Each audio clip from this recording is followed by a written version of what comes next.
तो जी last blog आप लोगों ने यहीं तक का देखा था। तो रेडी हो रही हूँ मैं जेठानी जी के घर जाने के लिए, और आप लोग लास्ट ब्लॉग देखते आ रहे होंगे, और अगर नहीं भी देखते आ रहे हैं तो बता रही हूँ कि मैं काफ़ी ज़्यादा अपसेट हो गई थी। एक तो मैं अपने लाइफ में बहुत सारी ऐसी बातें हैं जो मैं आपके साथ शेयर नहीं करती हूँ, उन सब चीज़ों से परेशान होती हूँ, और फिर कुछ लोगों की बातें परेशान कर देती हैं।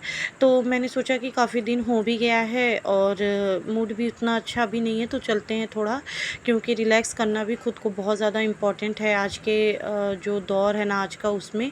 क्योंकि अगर आप हैप्पी ही नहीं हैं तो सब कुछ रह के भी नहीं है, मतलब बेकार है, इस तरीके का मैं मानती हूँ। तो यहाँ पे ये वाला हेयर स्टाइल मुझे काफ़ी ज़्यादा अच्छा लगता है और मैं अक्सर इसको बनाती भी हूँ, और एक दो बार आप बना लेते हैं तो फिर ये ईज़िली क्रिएट भी हो जाता है।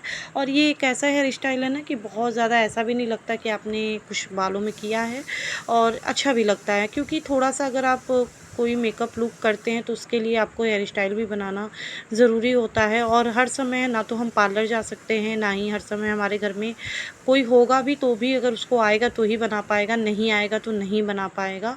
तो इसलिए खुद के बालों में ट्राई करते रहना चाहिए, जिससे आप अपना भी बना पाएँ और कहीं जाएँ तो किसी और का भी बना पाएँ। पहले मुझे कुछ भी नहीं आता था ये सब, लेकिन जब से मैं यूट्यूब पे आई ना, धीरे-धीरे सारी चीज़ें सीख गई, काफ़ी चीज़ें मैं सीख गई। और आप अगर पहले के व्लॉग देखेंगे तो काफ़ी इम्प्रूवमेंट भी आपको दिखेगा पहले के व्लॉग से अभी के व्लॉग में।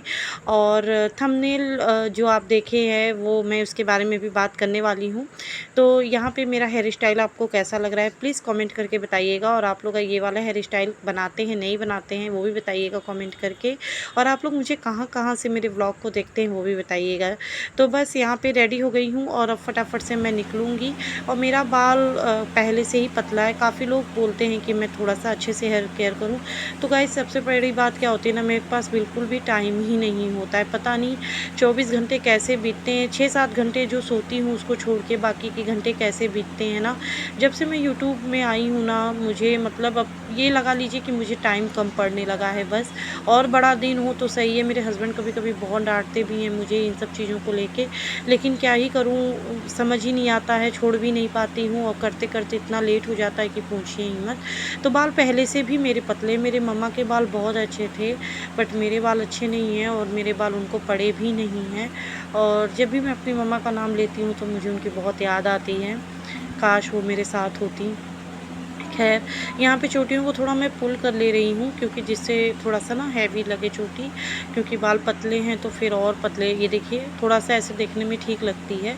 तो मुझे चोटी बनाना काफ़ी अच्छा लगता है, अगर मेरे लंबे-लंबे बाल होते तो मैं बनाती। और यहाँ पे धूप इतनी तेज़ है ना, लेकिन बाबू इतना बोर हो रहा था इसलिए लेके जाना ही पड़ा। और काफ़ी दिन भी हो गया था जेठानी जी के घर गए, बर्थडे में गई थी लेकिन वैसे कोई बातें नहीं हो पाई थी, बाबू इनसे डरता है। और मेरे हस्बैंड इसका नाम मंत्री जी रखे हुए हैं। तो ये बाबू छोटा था ना, कोई आया था तो उसके साथ गया बाहर, तो बोल रहा है मंत्री जी बैठे, तो वो लोग सोचे सच में मंत्री जी आए होंगे तो पता लगा कुत्ते को मंत्री जी कह रहा था। ये मेरे हस्बैंड ऐसा शरारत करते रहते हैं बाबू के साथ मेरे।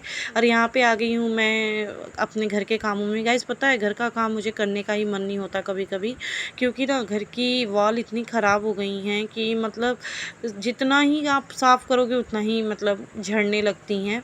और ऐसा मेरे घर का ही नहीं है, जितने मोहल्ले में मेरे घर हैं, जैसे मेरा घर अभी 10 ही 11 साल बने हुए, मतलब बना इसको टाइम हुआ है बने हुए, तो सभी का यही हाल है। बट अभी 3-4 साल से कुछ ना कुछ ऐसा हो गया कि हम इसको रिनोवेट टाइप करा ही नहीं पाए। और अभी तो हम सोच रहे हैं फाइनली ईश्वर की कृपा हो और हम अपना करा पाएँ, क्योंकि इस साल हमको घर को रिनोवेट कराना बहुत ज़्यादा ज़रूरी है। और हमको बेड भी हो सकता है चेंज करना पड़े, क्योंकि हमारा बेड भी जो है वो ख़राब हो गया है। और ये बेड हमने न्यू नहीं लिया था जब हम यहाँ पे आए थे, मेरे हस्बैंड जी पहले से ही इस पे जहाँ रहते थे सोते थे, तो वही लेके आए थे, क्योंकि आने के साथ से ही बहुत सारा खर्चा हो गया था। और हमेशा से हमारी लाइफ ऐसे ही रही है, बहुत ज़्यादा कभी भी ऐसा नहीं था कि हाँ बहुत ज़्यादा सपोर्ट या पैसा रहा हो कि हम कभी कर लें। हमने जो भी अर्न किया है अपनी मेहनत से और अपने पेशेंस से किया है, ऑनेस्टी से ही हमने अपना जीवन हमेशा जिया है। कभी भी ऐसा नहीं है कि हाँ नहीं है तो बस कैसे भी कर लो, ऐसा हमने कभी नहीं किया है। तो घर की वॉल को देख के ना मेरा बिल्कुल भी काम करने का मन नहीं होता है। कभी-कभी मैं अपने हस्बैंड से मज़ाक में कह भी देती हूँ कि पहले आप ठीक कराओ, फिर उसके बाद मैं काम करूँगी। बट वो बोलते हैं कि ठीक है सब्र करो, जब टाइम आएगा सब चीज़ हो जाएगा। और मैं जानती हूँ कि उनको भी ऐसे नहीं है कि नहीं कराएँ, बट हाँ, चीज़ें कुछ ऐसी हो ही जाती हैं कि नहीं हो पाती हैं। तो यहाँ पे मैं ना बहुत ये सब चीज़ों में एक गृहिणी जो बचत करके अपने घर को ऑर्गेनाइज़ करती है, उस तरीके का काम करती हूँ।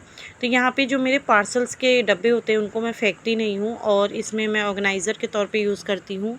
इसमें भी मैंने एक भी रुपया भी खर्च नहीं किया है, नहीं तो जो पेपर आते हैं चुनरी टाइप, उनको पता नहीं क्या बोलते हैं, मुझे भी याद नहीं है, तो उनसे डेकोरेट कर देती हूँ। हो सकता है दिवाली तक करूँ जब मैं अपना घर ठीक कराऊँ तो। तो इसको भी आप ऑर्गेनाइज़र के तौर पे यूज़ कर सकते हैं, क्योंकि हम लोग बाहर से ऑर्गेनाइज़र ख़रीदते हैं तो इसी में कर सकते हैं। और आज मुझे अपने घर का ना थोड़ा-सा क्लीनिंग भी अच्छे से करना है, क्योंकि अभी आज गर्मी थोड़ा कम है और काम भी थोड़ा कम है, क्योंकि खाना मुझे नहीं बनाना है। आफ्टरनून में ही खाना थोड़ा-सा ज़्यादा बन गया था। हस्बैंड जी तो डिनर रात में करते नहीं हैं घर में, सो हम ही बाबू हैं, तो कुछ ज़्यादा नहीं बनाना है, सिर्फ़ 2-3 रोटियाँ सेकनी है, तो ज़्यादा लोड नहीं है।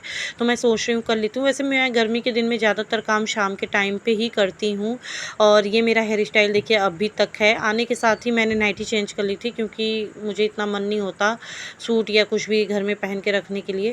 तो ये देखिए यहाँ पे कितने सारे आपको डब्बे दिख रहे हैं ना, बहुत सारे डब्बे। उस बड़े वाले डब्बे में हमको बायोडर्मा की तरफ से जो मिला था सनस्क्रीन, वो वाला रखा। ये कार्तिक ना जो ख़त्म भी हो जाता है कलर वगैरह, वो भी रखे रहता है। तो जब मैं क्लीनिंग करती हूँ तो इन सबको निकाल देती हूँ। पीछे देख रहे हैं ना वॉल की हालत। तो मैंने पहले ही बता दिया, आप लोग जो लोग भी ऐसे व्लॉग देखते हैं तो पर्सनली लोग ज़्यादा इस चीज़ को बोलते हैं, कमेंट में इतना नहीं बोलते जितना पर्सनली बोलते हैं। तो मैंने पहले ही बता दिया है कि हम खुद सोच रहे हैं, लेकिन जब जो चीज़ लिखा होगा तभी होगा। और पैसे हमने पेड़ तो पैसों का हमने लगाया नहीं है। और ये देखिए मेरी कुर्ती है ना, इसको मैं पहनती नहीं थी, तो मैंने रीयूज़ कर लिया इस तरीके से। अच्छी लग रही है ना, ये बहुत खूबसूरत कुर्ती थी, लेकिन टाइट आ गई और इसमें बिल्कुल भी जगह भी नहीं है। और यहाँ भी आपको डब्बे दिख रहे होंगे, मेरे चार्जर, टीवी का रिमोट, ऑल आउट, ये सब यहाँ पे ऑर्गेनाइज़ रहता है। तो जी हो गया है नेक्स्ट डे और यहाँ पे मैं बनाने वाली हूँ खाना और अपना नाश्ता। तो आगे का क्लिप आपको देखने मिलेगा नेक्स्ट ब्लॉग में। गाइस प्लीज़ मुझे सपोर्ट कीजिए, मुझे आपके सपोर्ट की बहुत ज़्यादा ज़रूरत है, जिससे मैं भी आगे चल के अपने जैसे सबको सपोर्ट कर पाऊँ। तो चलिए मिलती हूँ नए ब्लॉग में।